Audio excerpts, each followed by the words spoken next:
Praise the Lord. Greetings to all our listeners. In the last message, I mentioned that I will say a few words on the coming tribulation in the world. In this message, I plan to talk about the Great Tribulation, or the Great Trib, as some will say. It is called the Great Tribulation because nothing like it has ever taken place on the earth. It is unparalleled in its intensity as well as extensiveness. Humanity is scorched and burned to death all over the world. The natural forces of the world are agitated against mankind. When we say about the coming Great Tribulation, the phrase, the day of the Lord, becomes very significant. The day of the Lord is not one day, but a period of time that begins after the rapture and ends with the destruction of the present earth and the heavens, that the Lord is going to create the new heavens and the new earth. So the day of the Lord is a prolonged period of time. The main characteristics of this period is that it is a time of judgment and God's wrath over the world. There are numerous references to the day of the Lord in the Old Testament. The book of Ezekiel and the book of Joel are the main ones. In the New Testament, Acts chapter 2 verse 20 and 1 Thessalonians chapter 5 verse 2 and 2 Thessalonians chapter 2 verse 2, 2 Peter chapter 3 verse 10 are the main references for the day of the Lord. The phrase occurs more than 75 times in the Old Testament. The frequency with which the word occurs shows the prophetic significance of the event. The idea of judgment is a central emphasis of every one of the passage on the day of the Lord. The Lord is going to judge different nations, different peoples, and especially the nation of Israel and the satanic forces for the excesses they have done on the earth. Zephaniah chapter 1 verses 14 through 18 bring out this idea so clearly. Verse 15 says, "That day is a day of wrath, a day of trouble and distress, a day of wasteness and desolation, a day of darkness and gloominess, a day of clouds and thick darkness." Verse 17 says, "And I will bring distress upon men, that they shall walk like blind men, because they had sinned against the Lord, and their blood shall be poured out as dust, and their flesh as the dung." So the day of the Lord is a day of great trouble for mankind. It is a time when the Lord is going to pour out his wrath for the sins of the world. See, since Adam fell, there is a gradual increase in the intensity of the sinful actions. As we read in Romans chapter 1, we have reached a stage where people not only commit sin, but they encourage and approve and rejoice in the act of sin. Especially they appreciate those who involve themselves in sinful acts. So the Lord cannot wait too long. He is patient, and he definitely waited long enough, so the Lord is going to take action against the sin of the world. So the day of the Lord is a day of great trouble. 2 Peter 3:10 definitely extends the day of the Lord to the entire millennium. However, the major period is a 7-year tribulation period on earth to follow after the rapture of the church. The day of the Lord comes as a thief.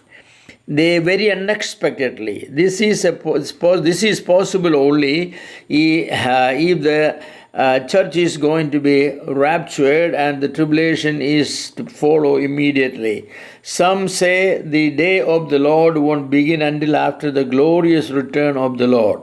If this is the case, then the statement that the day of the Lord comes as a thief in the night cannot be true, because the glorious return of the Lord is not a private, secret event. It is a public event, and everyone shall see it. 1 Thessalonians 5:2 says, "The day shall come as a thief in the night," and therefore the secret rapture will begin the day of the Lord, and nobody will be prepared to face it. What would take place in the day of the Lord is an important question. Study of the many passages that deal with the day of the Lord, we come to the understanding that the day to be very hectic with many significant prophetical events. It's important to note from the book of Daniel that the four kingdoms mentioned by Daniel, the Babylonian, the Persian, the Greek, and the Roman, all those four kingdoms are going to be revived before the end time events going to come. So one major event to notice is the development of these kingdoms. See, the Babylonian is represented by Iraq, which is a weakened kingdom today, but it's going to be a powerful kingdom again when the end time events are going to take place. The same way, the Persian kingdom and the Greeks and the Rome, they are all there. All four kingdoms are there, but they needed to gain their power and the popularity, which is going to happen before the tribulation period begins. The Roman Empire becomes a federation as stated in Daniel 2 and 7. A 10-nation federation is specially noticed there, and that's going to happen. The rise of a political ruler of this Roman Empire who will make a covenant of peace with Israel and the opposing nations, as stated in Daniel 9:27 and Revelation 13 1-10, is going to take place during this period of the tribulation. The formation of a false religious system under the false prophets, as stated in the Revelation chapter 13 verses 11 to 18, is going to take place. The execution of judgment described in Revelation under the seals, the trumpets, and the bowls, they are going to take place during this period. The seals are described in chapter 7, Revelation, the trumpets in Revelation 8-11, and the bowls in Revelation 16. There are major events to take place between every one of these judgments. The separation of the 144,000, for example, from the 12 tribes of Israel is recorded in Revelation chapter 7. The rise of the two witnesses is recorded in Revelation 11. The persecution of Israel is described in Revelation chapter 10. The overthrow of the false religious system is described in Revelation 17 and 18. The military campaigns that's going to take place against Israel at Gog and Magog, described in Ezekiel 38 and 39 and Revelation 16:16 and 19:17-21, they are all going to take place during this period. All the enemies of Israel are defeated, and Arabs need a special provision of oil and all those things during this period after the Gog and the Magog battle. That's where the Antichrist is going to come to help them to negotiate. That negotiation eventually will come in the signing of a 7-year peace treaty, and which he will break in the middle of it for reasons that we will discuss at some other time. The proclamation of the gospel of the kingdom, recorded in Matthew 24:14, will take place during this period. The return of the Lord recorded in Matthew 24:29-30, shall also take place during this period. The resurrection of the Old Testament saints and the tribulation saints described in Revelations 20 and John chapter 6 are going to take place during this period. The destruction of the beast and all his armies and the false prophet and his followers will take place, recorded in Revelation chapter 19 verses 11-21. The judgment of the nations, recorded in Matthew 25:31-45, is going to take place during this period. The regathering of all the Israel, recorded in Ezekiel 37, is going to take place again during this period. The judgment of the living Israel is going to take place, and it's recorded in Ezekiel 30. The restoration of Israel to the promised land, described in Amos chapter 9 verse 15, is going to take place. The binding of the Satan for a 1,000-year period is again going to take place during this period. So a number of activities are going to take place during this period, the day of the Lord, especially during the tribulation period. The millennial kingdom is established and the Lord begins to reign as the King of Kings at the close of the tribulation period. After 1,000 years, Satan will be let loose for a short period.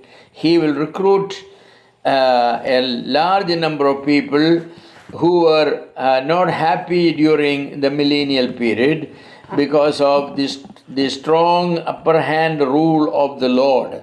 The Lord will not show any leniency to those who practice immoral things or rebellion. They will be crushed.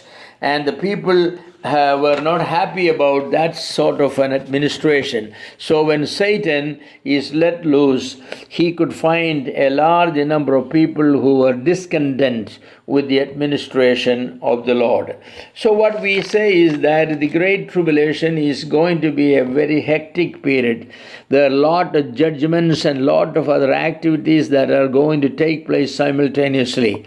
The sealing of the 144,000 for the evangelization of the world, and the coming of the two witnesses who will do great amount of evangelism, also performing miracles and signs. All these things are going to take place during this period. Tribulation period is a time when large number of people will get saved. It is the general impression of the people that during the tribulation period, people are not going to get saved. Everybody is going to be killed only. That's not true. Probably a great amount of souls are going to be getting saved during this period. See, I mentioned that the Old Testament saints are going to be resurrected at the end towards the close of the tribulation period. And the martyrs of the tribulation period are also going to be resurrected at the close of the tribulation period. So the tribulation period is a very painful time for the unsaved people, generally speaking, but it is a period that gives great hope to the believers, as it is going to end up in the millennial reign of the Lord. So it's like a birth pain. It's like a birth pain. A blessed child called the millennium is going to be delivered at the end of this tribulation period. Yes, this is called the time of the troubles of Jacob. Israel has done many things against God's will, including the rejection of the Messiah and his crucifixion at the hands of the Gentiles. It is an unpardonable sin, and they said that let his blood come upon us and our children. Therefore, the Lord indeed is going to permit the desire of their own mouth, expressed by their own mouth, to be fulfilled. The Jews have suffered terribly all through the last 2,000 years, terribly at the hands of many despotic rulers, as well as many tribes and races that have hated Jewish people. Anti-Semitism is something that was a curse, in a sense, for the Jewish people, because they were persecuted by those who hated the Semitic people, but the Lord is going to pay them all in full and vindicate his own people. So the Great Tribulation, yes, it is a great event. It's a painful event. A lot of people are going to be killed. The world is going to be troubled a lot. But then at the close of it, the justice of God will be met, against Satan, against unethical nations, rebelling nations, against sinning Israel, and against the rulers, the false religion, the Antichrist, the false prophet, the evil spirit, and all these wicked forces. The Lord is going to revenge them for their sins, and his justice is going to be completely met in these matters. So the Great Tribulation is a period of righteousness and justice. It is not just a period of pain and troubles, but it's a period when God's justice is measured out. So believers are not going to pass through this period because the rapture is going to take place before the tribulation period. So let us look forward for the coming of the Lord to take us to heaven. May the Lord bless us. May his name be glorified.